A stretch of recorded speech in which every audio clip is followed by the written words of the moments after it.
تۆ لە لای نەخۆشیەکە دانیشتووی هەستت کرد ئەم نەخۆشە حاڵی خراپە و بەرەو مردن ئەچێ کەوتۆتە حاڵەتی سەرەمەرگ باش وایە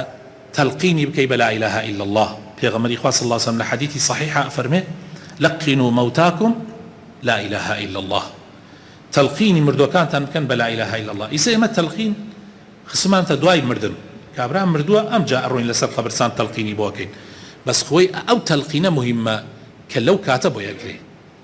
یعنی هێشتان لە کابرا لە ژیانە ماوە ئەو تەلقینە چونکە لەسەر ئەو لا إله إلا الله بمرێ چێتە بەهەشتۆ بەڵام تەلقینی دوای مردنەکە ئەگەر پێشە عەمەلی نەبوو بێ سوودێکی نییە یعنی کابرایەک ئەگەر بێدین بێ دوای ئەوەی مرد و خستە قەبر هەرتوو بۆ خۆت لا إله إلا الله بۆ بکە ئەوە توانێ بڵێ لا إله إلا الله لە پاش مردن ئەتوانێ ئینسان بڵێ لا إله إلا الله لە پاش مردن ئەگەر ئینسان مرد نەکیر و منکر هاتن ناو قەبرەکە ئەگەر کابرا ئەهلی لا إله إلا الله نەبوو بێ ئەتوانێ ئەگەر پرسیاری لێ کرد نەکیر و منکر وتیان کێ پەروەردگارتە ئەو بڵێ ئەڵڵا ئەتوانێ شتی وا ئەبێ ئەتوانێ ئەگەر وتیان کێ پێغەمبەرتە بڵێ محەممەد صلی الله عليه وسلم دین چیە بڵێ دینم ئیسلامە والله ناتوانێ پێغەمبەری خوا صلی الله عليه وسلم فەرمێ زوانی ئەبەسرێ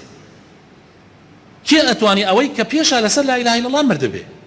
يثبت الله الذين آمنوا بالقول الثابت في الحياة الدنيا وفي الآخرة ئەوانە سابت ئەبن دامەزراوە بن لەسەر لا إله إلا الله کە پێشە لەسەری بوون بۆیە لە کاتی سەرەمەرگایان لە کات لەو کاتانە ئینسان تەلقین بە لا إله إلا الله زۆر زەڕورە بەڵام ئاگاتان لی بێ تەلقینەکە بەو شێوەیەش نابێ وا هەنێ کەس لای خۆمانەیکە